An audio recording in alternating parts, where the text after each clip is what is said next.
The night had a strange kind of silence, broken only by the whistle of the icy wind that cut across the empty streets like unseen blades. Snowflakes twirled under the yellow glow of dim, flickering street lamps, painting everything in the stillness of a dream gone wrong. It was the kind of night where even the city itself seemed to vanish into sleep, leaving behind a hollow quietness. Everything slept. Everything except one woman. Emily stood at the bus stop, fragile and trembling, cradling a newborn in her arms as if the child's heartbeat was the only thing keeping her upright.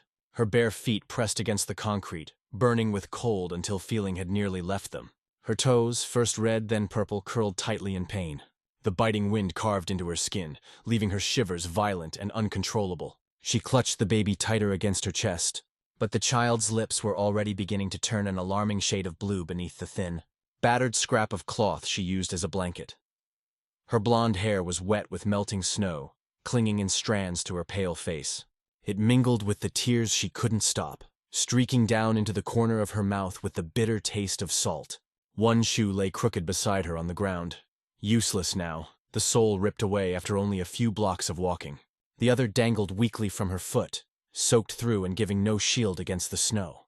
She had stepped out of the hospital only hours earlier after finishing a grueling 16-hour stretch, 2 shifts back to back. Her hope had been simple: earn a bit more money. But even exhaustion is cruel when it's wasted. All her sacrifice amounted to only a few crumpled dollars and coins she found earlier in her pocket. Barely enough for bread, certainly not enough for warmth or shelter. That afternoon, her landlord had slid one last notice beneath her door: pay the rent or leave by Friday. She carried that paper in her bag like a sentence she had no way to fight. Sitting now on the cracked bus stop bench, she curled her aching toes inward to feel anything at all. But only more pain came. She rocked the baby slowly, whispering through uneven breaths, her voice fragile in the storm. "I don't even know your name." Her thoughts drifted back to the moment it all changed. Earlier that night, as she dragged herself along the alley behind the hospital, exhausted but determined just to get home, she heard something faint, so soft she almost thought she imagined it. A cry, small and desperate, carrying from near a dumpster. For half a second, she thought about walking faster, pretending she hadn't heard it. She was too tired, too cold, too tangled in her own struggles. But something anchored her. Her feet turned on their own. Heart hammering, she crouched down and pulled back a ragged bundle of blankets. A baby, barely alive, its thin body trembling, its skin purpling with cold. Eyes so tiny and unfocused, wet with frightened tears. Emily had gasped and covered her mouth, then whispered, "No one should be left like this." Without hesitation, she gathered the fragile body into her arms, pulling it close against her chest, trying to shield it with whatever meager warmth she could spare. From that moment onwards, the 2 lives became entangled. The baby without a past, and Emily without a future. And now, both sat forgotten in the merciless cold, one life clutching desperately at another. The street around her was empty, darker than before, as if the world had truly turned its back on them. The last bus had passed hours ago. But even if another came, what good would it be? She had no money left, nothing but her soaked jacket, which she tugged off now, wrapping it carefully around the shivering child. "Stay with me," she begged softly. "Please, just stay with me." The baby whimpered briefly, then fell eerily still. Emily's tears spilled over as a sound caught in her throat. Not sobbing like a passing sadness, but the quiet kind. The kind born of days upon days of defeat that pile until a person no longer knows what it means to hope. Her voice broke as she asked the night a question too heavy for her small frame to carry. How could I take care of this life when I couldn't even take care of myself?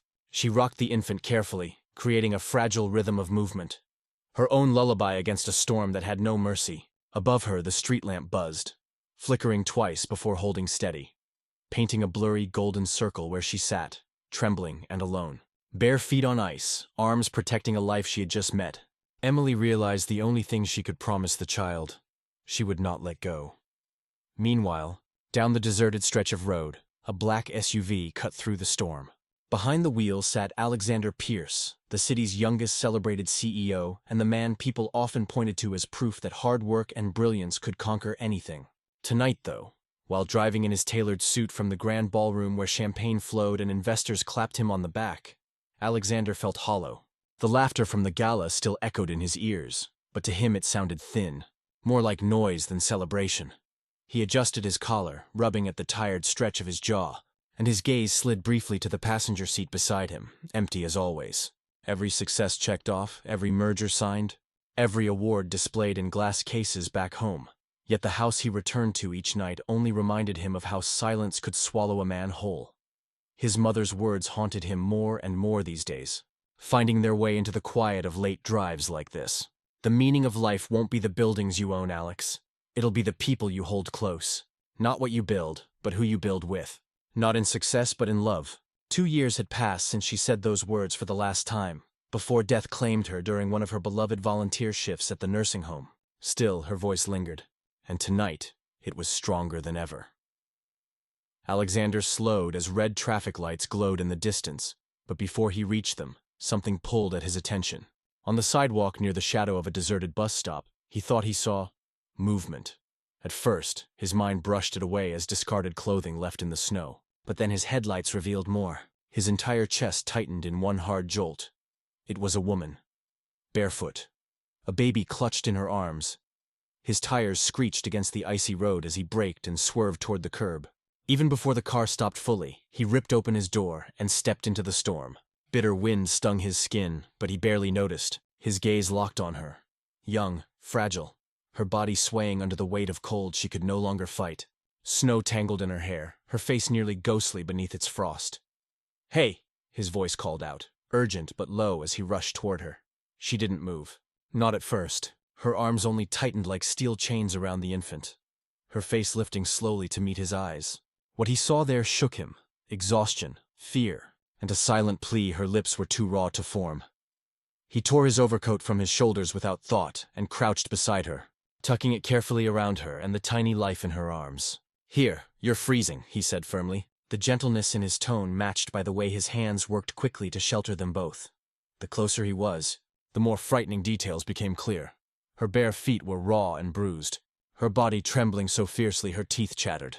The baby's face held a sickly blue tinge, as if life itself clung only by a thread.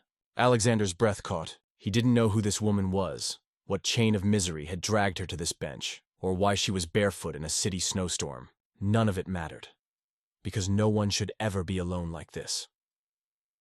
Emily flinched as he came closer, curling protectively to shield the baby, her eyes darting and wild with a cornered look. She whispered hoarsely, I'm not her mother. Her voice cracked. She was left, in a blanket, by a dumpster, near the hospital. He crouched lower, eyes fixed steadily on hers to anchor her trembling words. She rushed to continue before he could question, her voice quick and tight. I'm not asking for anything, not money, not help. I just thought, maybe if I sat here, maybe if I held her through the night, she'd make it. She'd survive. That's all I wanted. Snow collected in Alexander's dark hair, melting down his temple as he studied her. He saw her cracked lips, her raw skin, her shivering body ruined by carrying too much on her own shoulders. He didn't know her name yet, but he knew exactly what he was supposed to do. I don't need your permission to do what's right, he said quietly, though his tone carried steel beneath its calm. His hand stretched out, open, non-threatening, towards her chilled fingers. Come with me, her breath hitched. What? What did you just say? Come with me, he repeated gently but firmly. Let me take you both somewhere warm, somewhere safe. She stared at him, disbelief tangled with fear. You don't even know me. I don't have to, he answered simply. For a moment, the world held its breath. Snow drifted downward slower than ever, catching between them, piling silently on the ground. He waited without pressing closer, his hand steady in the cold night air. Emily hesitated, looking down at the tiny baby whose life flickered against her chest, then back into the stranger's eyes. And just like that, something unfamiliar flickered in her, the first spark of hope she had allowed herself in far too long. Emily looked at his hand, then at the baby, whose tiny face was now nearly still against her chest and back into his eyes. She saw no pity there, no judgment, just humanity, and something inside her, something long buried beneath layers of disappointment, fear, and loneliness, leaned forward like a flame trembling toward warmth. She nodded. Without another word, Alexander leaned in and lifted both her and the baby into his arms. He was careful, cradling them as if they were something fragile, something sacred. Emily gasped slightly at the sudden warmth, the strength of his embrace, the absurdity of it all. He carried them to the SUV and gently placed her in the back seat where the heat was already pouring from the vents. He wrapped another blanket around her legs and adjusted the car's thermostat. The baby stirred weakly in her arms, letting out a soft, pitiful cry. Emily brushed the infant's forehead and leaned back, her head resting against the seat. For the first time in hours, maybe days, she allowed herself to exhale. Then the tears came. Silent, unstoppable tears that rolled down her cheeks as the heat finally reached her bones. She did not sob. She did not speak, but her body shook with release like a balloon that had been stretched too tightly, now gently deflating in the safety of stillness. Alexander glanced at her in the rearview mirror. "You're safe now," he said quietly. "Both of you." She did not answer. She just nodded again, holding the baby closer as the snow outside fell harder and the SUV rolled forward into the night. The whole time she kept moving. The SUV pulled through the iron gates of a grand estate nestled at the edge of the city. Towering trees lined the long driveway, their branches heavy with snow, bowing gently in the cold night air. At the end of the path stood a sprawling stone mansion, beautiful, regal, and silent. Emily blinked through the window, unsure if she was dreaming. The warmth of the car had lulled the baby into a fragile sleep in her arms. She held her breath as if afraid that speaking might break whatever strange spell had settled over the night. Alexander stepped out and circled the car. He opened the door with quiet care. "You can come inside," he said gently. She hesitated, clutching the baby tighter. "It's just for the night," he added. "You both need rest, that's all." Still unsure, still trembling, she nodded and let him help her out. Her bare feet met the cold stone of the walkway for only a second before he swept her into his arms again, carrying her up the steps. The front doors opened before they reached them. A tall older man in a dark suit, his posture perfect, his expression unreadable, stood waiting. "Good evening, Mr. Pierce," the man said calmly, his eyes flicking with curiosity to the young woman in his arms. "This is Emily," Alexander said, not pausing. "She and the baby need a warm room. Call Dr. Hanley. Have him come right away." "Right away, sir." The inside of the house was immaculate. Marble floors stretched beneath vated ceilings and modern art adorned the walls. Everything was polished, pristine, and cold. No photographs, no toys, no signs of life. Emily's gaze darted around as he carried her down a hallway. She felt small in the vastness of the house, like she did not belong. He brought her into a guest room, warm, softly lit, with a fireplace already crackling to life. The bed was made with fresh linen, and a rocking chair had been placed beside it, as if the house had somehow known what she would need. Alexander sat her down gently. She looked up at him, unsure of what to say. He offered a reassuring smile. "The doctor will be here soon. There's food on the way and warm socks if you want them." Emily lowered her eyes. "Why are you doing this?" Alexander didn't answer right away. Instead, he stepped back, hands in his pockets, and watched her settle into the chair with the baby. The firelight cast shadows on her face, young but weathered by life, and the way she cradled the child as if the baby were her own heart. He felt something stir in his chest, something old and long buried. He remembered another room, a hospital room years ago. His mother pale and smiling, sitting in a worn chair helping an old woman eat soup from a cup. "She has no family," she had whispered to him. "So for tonight I'll be hers." That had been the last week of her life. A sudden collapse, undiagnosed heart failure. She had died doing the thing she loved most, serving others, quietly, gently. Alexander hadn't cried at her funeral. He had flown back to New York the next day and buried himself in work. Success, control, noise. But now, in the hush of this warm room, watching a stranger care for a child who was not her own, that memory rose like a tide. His throat tightened. He turned to leave. "Get some rest," he said, his voice quieter now. "If you need anything, I'll be down the hall." Emily nodded slowly, her fingers brushing the baby's cheek. As he stepped out and closed the door behind him, Alexander leaned against the hallway wall and stared at the floor. Something had changed. He did not know what yet, only that for the first time in years, the silence in his home did not feel quite so empty. Morning sunlight filtered softly through the sheer curtains of the guest room. The fire had gone out hours ago, but the room still held its warmth. Emily sat upright in bed, the baby resting quietly on her chest, wrapped snugly in a fresh blanket someone had left during the night. There was a gentle knock at the door. Before she could answer, Alexander stepped in, carrying 2 mugs of something hot. He wore a simple sweater and jeans, no trace of the polished CEO she'd met the night before.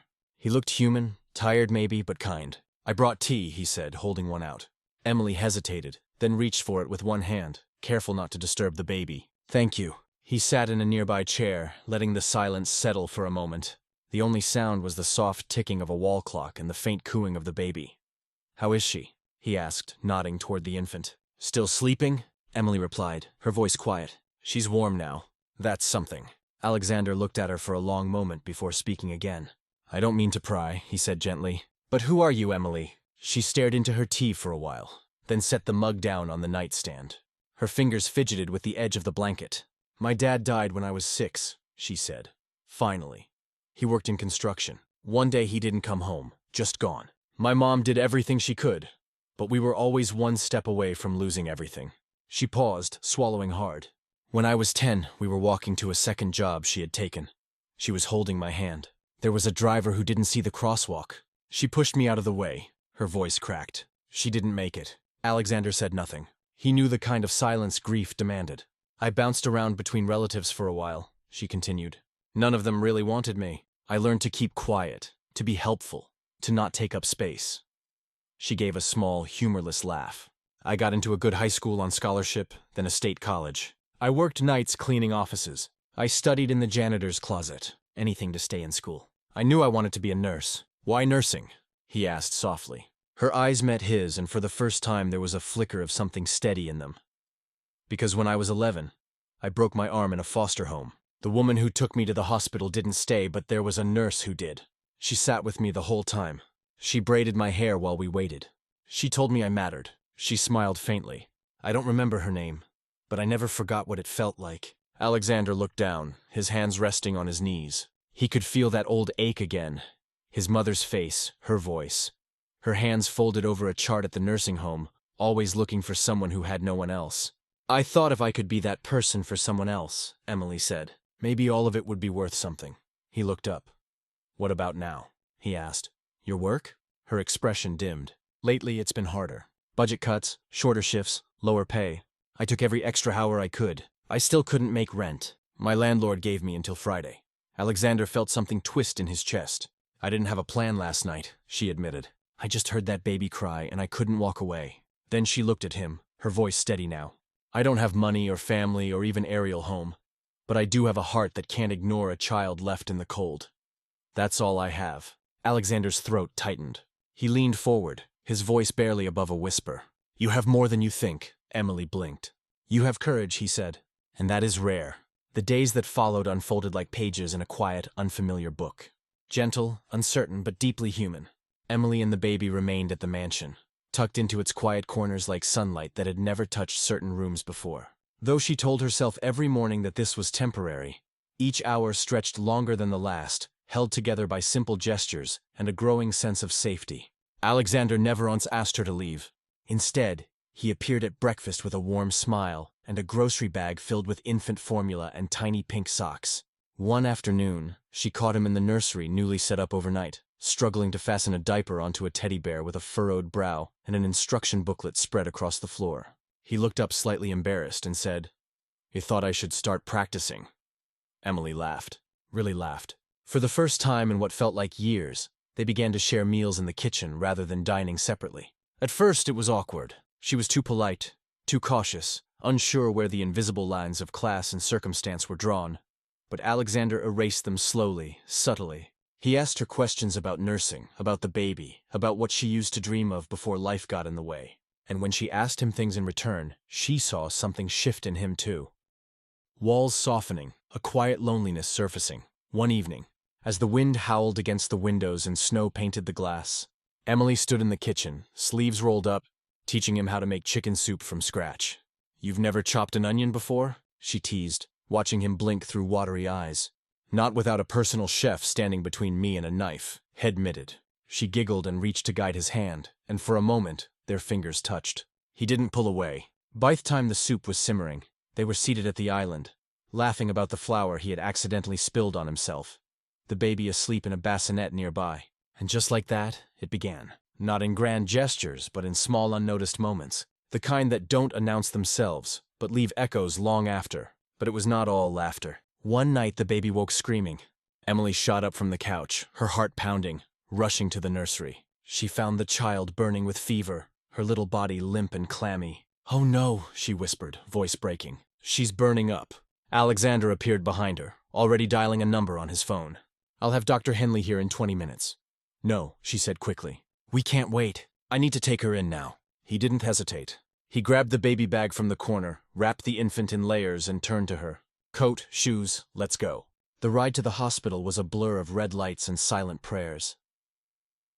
Emily held the baby tightly in the back seat, whispering soothing words through clenched teeth.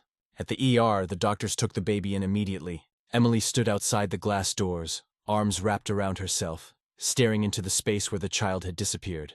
Alexander stood beside her. She's strong, he said gently. She'll be okay. I should have noticed sooner, Emily choked. What kind of nurse doesn't catch a fever? You caught it, he said firmly. You acted. You protected her. She turned toward him, eyes brimming. I can't do this alone, she whispered. You're not alone. He reached for her hand. She looked at him, searching, afraid to hope, but not quite able to stop herself. Alexander squeezed her fingers gently. We're in this together now. The rumors started quietly, just whispers at first. A few blurry photos leaked online. A grainy image of Alexander Pierce at a pediatric clinic. A shot of a young woman with blonde hair entering his estate, baby in her arms. Then came the headlines. Billionaire CEO playing house with unknown nurse. Mystery woman and abandoned baby. The secret life of Alexander Pierce. The internet erupted. Some called it a touching love story, others a scandal. And the board of Pierce was not amused. At the next quarterly meeting, the tone was sharp and clinical. A few of the older board members refused to even look Alexander in the eye. Others leaned forward, hands folded, faces blank. We've reviewed the coverage, one said stiffly. It's not good for our brand. Alexander sat silently at the head of the table.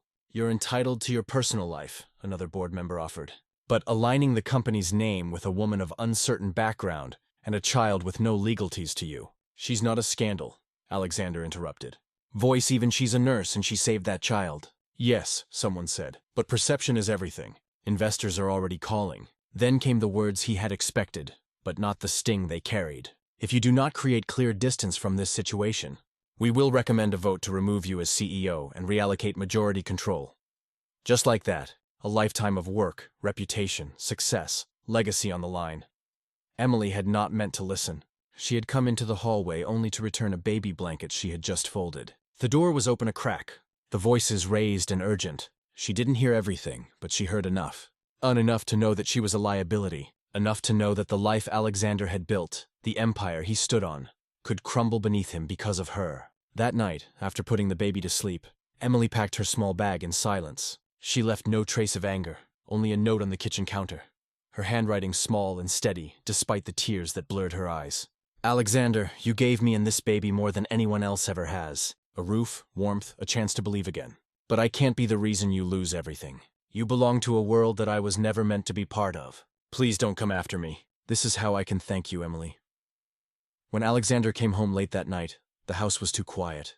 The nursery was empty. He saw the note and he ran. No time to think, no driver. He grabbed his keys and drove. First to the hospital where she used to work, then through the snow-lint streets of the city, heart pounding louder with every turn. Finally, he found her at the same bus stop, same broken bench, same quiet sorrow in her eyes as the night they met. She sat holding the baby close, trying not to cry, trying to be brave. Alexander pulled over, stepped out into the cold, and crossed the sidewalk slowly. She looked up, startled. I asked you not to come, she said, her voice breaking. He knelt before her, breath visible in the air. I read your note, he said softly, and I realized something. She stared at him, waiting.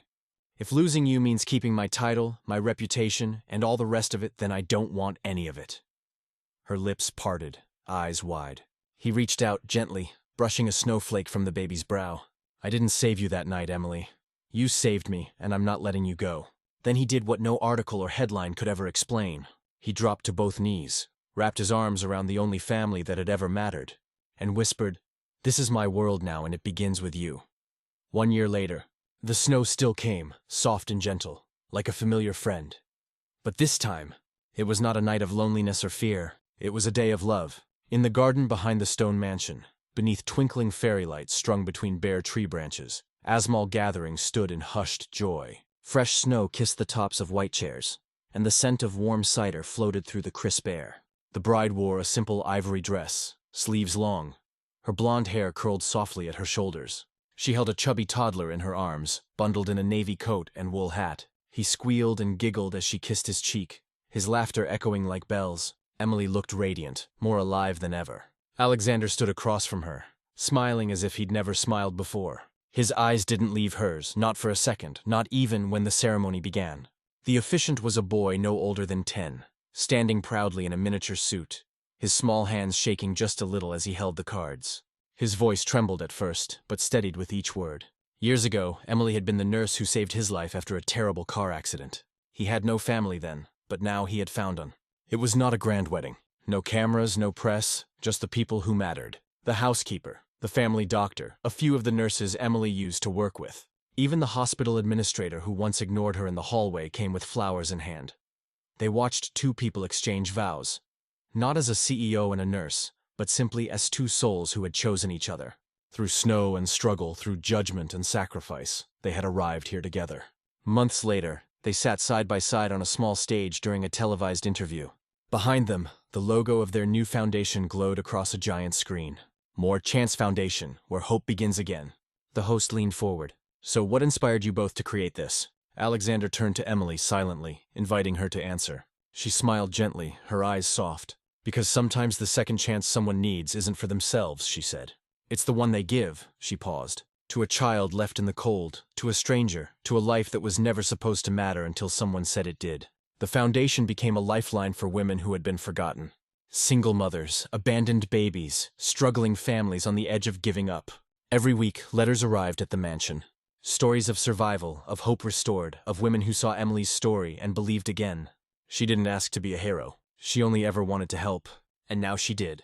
Every day, the sun dipped low in the sky, painting the snow in golden light. In the backyard of the mansion, Alexander stood holding the toddler in his arms. Emily joined them, wrapping her arms around both. The wind was soft. The trees whispered. Behind them stood a tall wooden sign carved with care. A More Chance Foundation where hope begins again. Emily leaned into Alexander's side, her head resting on his shoulder. He looked at her, voice hushed. You didn't just save that baby. He kissed her forehead. You saved me too. The camera pulled back slowly. 3 figures in the snow, bathed in golden light. No longer strangers, no longer broken, just a family. Sometimes life places the most unlikely people in our path. Not to test us, but to teach us that love, kindness, and second chances can bloom even on the coldest nights. If this story touched your heart, reminded you of the power of compassion, or simply gave you hope, don't forget to subscribe for more heartwarming tales like this. And if you believe in stories that heal and inspire, tap that hype button to support our journey in bringing light to the world, one soul-stirring story at a time. Until next time, stay kind and never underestimate the power of one more chance.